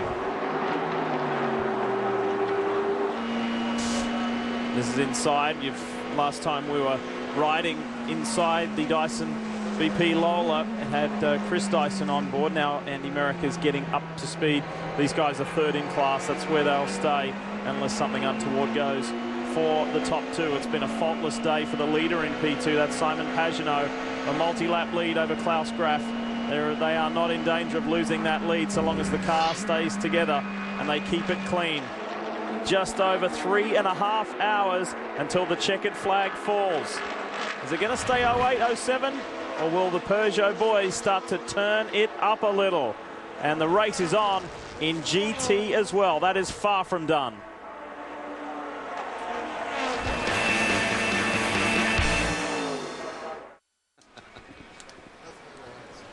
Quick reminder for you about an all-new episode of Dangerous Drives right here on Speed at 9 p.m. Eastern on Wednesday night. It has got a little bit of everything for you, and when we go into some very isolated and hostile territories, look out. Extreme Off-Roaders, all new Dangerous Drives, Wednesday at 9 right here on Speed. We welcome you back. If you're just joining us, it's been a long, hard day's work here so far, and there's still 3.5 hours remaining at Sebring International Raceway for the Mobil 1 12 hours of Sebring. It's been a beautiful day for these guys. Can't wait to hear post-race comments, but let's hear in-race comments from some of the Peugeot squad. Let's kick it off with the most experienced man in these 908s, Nick Manassian.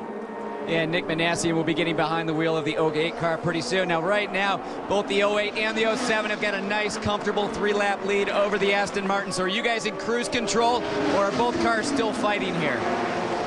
At the moment, yeah, I wouldn't say it's cruise control because there is no order at the moment with the team.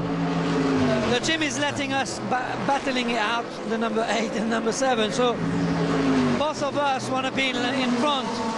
If in any case we've been decided to stop pushing and just keep your position. So, you know, how boring it might look like, we're still pushing us and just trying to be in the lead. You know, it's a big race to win. I really want to win that race, you know. When the checkered flag falls tonight, your job isn't done at Sebring. You're just still going to test Monday and Tuesday for Le Mans. How many miles do you drive? How many hours do you drive?